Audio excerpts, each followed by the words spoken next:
have just come out of the last show of Menswear. It was ALYX's second runway show, autumn 2019. This was exciting for us. We work with ALYX quite a lot, and it was interesting to see how the brand has progressed. Prior to the runway shows, they'd done catalogues in collaboration with us and Nick, and so this second show we're expecting to see some progression, some change, so a slight pressure, I would say, to this. For those of you who don't know, ALYX is run by Matthew Williams. He recently just collaborated with Dior for the second time on their accessories, so buckles and clasps, belts, backs of hats and such. And you could kind of sense that slight Dior tone in this collection as well, but I'll get onto that later. ALYX has kind of propelled these accessories, this utilitarian, as modeled here by Cal, this aesthetic for a while now, and Matt Williams is affiliated quite heavily with rappers and musicians, having worked with them prior. So these items have kind of rocketed into popularity because they've been seen on A$AP Rocky and Bella Hadid, and there's a real celebrity culture around the brand. Again, which is why it's slightly exciting they've moved into show format. So the show was in a car park, which fits in with the industrial vibe that ALYX often captures. It was round to the rafters with a lot of celebrities, I will say, and this season was, the press release is a really sweet little bit like receipts, and talks of all the collaborations. They've collaborated again with Macintosh, which Matt's been doing for a little while now, I think maybe a year? Maybe more like 2. And those are super high luxury, really precision, wonderful Macintoshes. And also they've collaborated with, I can't read because it's in silver, Nike as well, which they've been doing for a little while as well, I think. So this was all about capturing the present rather than looking to the future or the past, this very precise moment that we're in now, and how best to capture it and how best to capture life. And there's a slight, in my opinion, a slight dystopic tone to that. So we've had a lot of shows that have been preparing for the end of the world. The GmbH show we just literally talked about was moving to a different planet. There's been lots of preparation on where to go, retaliation, angst. So there's definitely a theme of dystopia going on. And I wouldn't say this is so explicitly so, but there was a real militant aspect to the collection. Everyone, or for the majority of the first quarter of the show, was black, head to toe black looks. Then we get camo and red leathers, and so black, camo and red, that's all quite intense, quite dark, quite moody atmospherically. So yeah, and the models are walking with quite gusto. There's quite punchy music going on, so you do get a sense that I'm frowning really heavily now as I do this. You do get a sense that there's a slight aggression to this, but it doesn't feel as heavy as other collections that we've spoken about for sure, but just something I picked up on.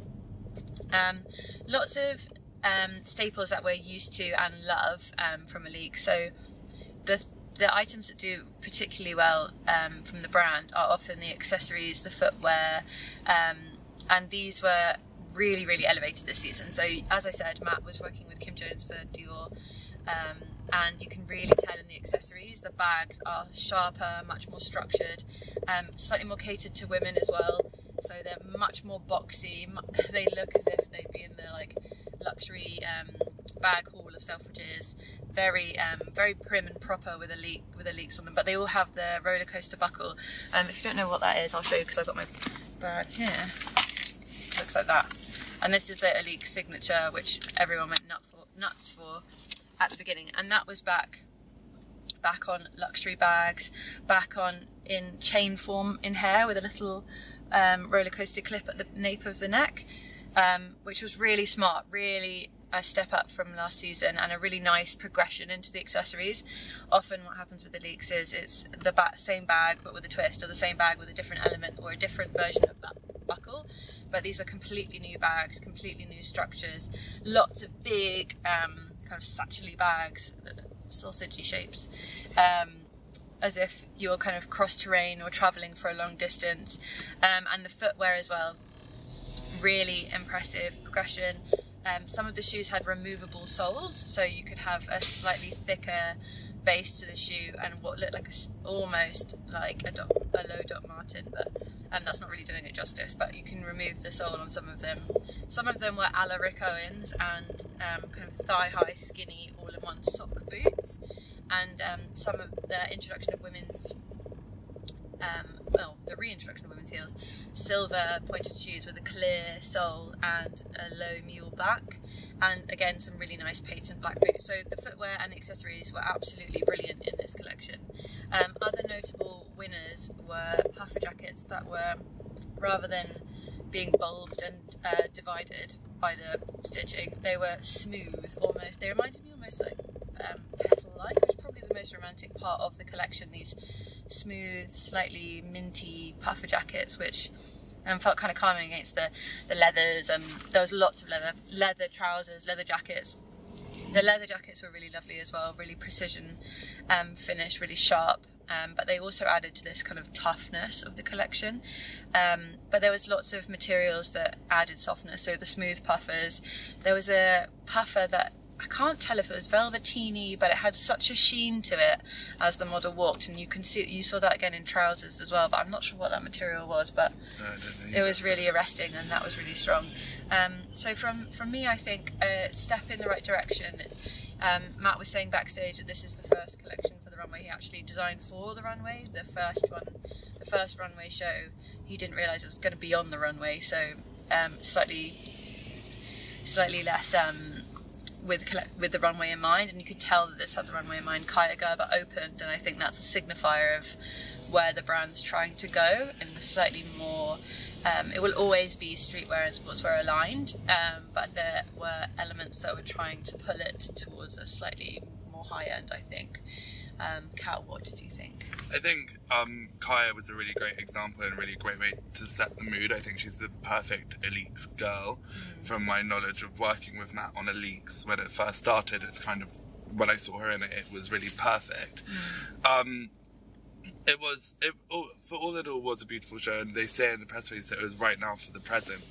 But as we worked with Matt for so long, I remember some of those first collections felt so timeless, and that was something I missed, because we know Matt can do that, and ALYX can be this timeless capsule of modern elegance, whereas this was so concentrated on the now. But my question is if we look back on this collection in 2 years' time, will that still stand?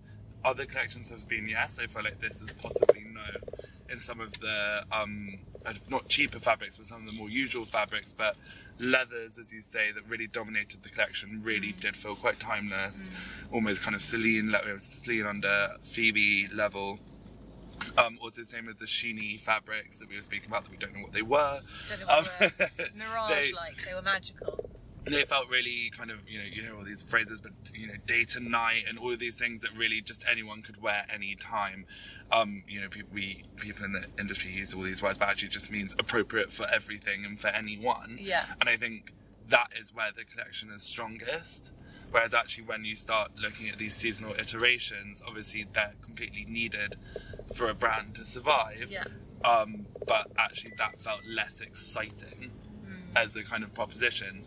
They speak a lot about recycled fabrics, which I'm sure they were so well recycled, I didn't know which ones they were in the collection.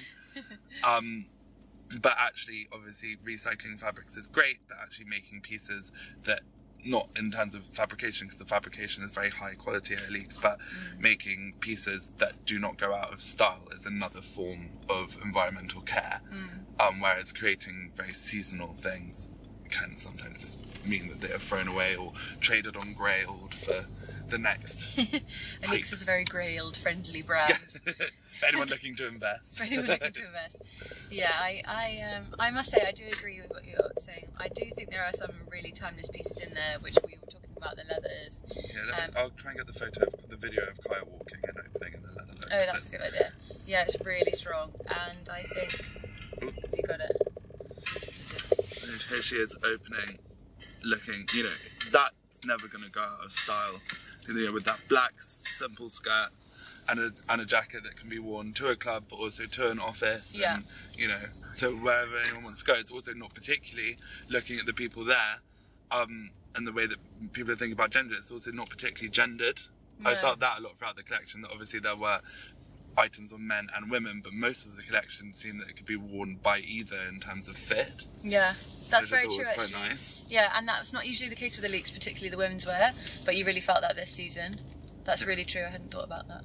But no, it was definitely a real progression from last season. As you say, he was designing it for the catwalk, and Matt's worked on stage productions for Kanye West and Lady Gaga. He knows how to throw a show, and that really came through, and just in the fine, obviously whether it's a set or it's just the fine details of how how a shoe picks up the light and how the music works. The music was incredible. Music was really good.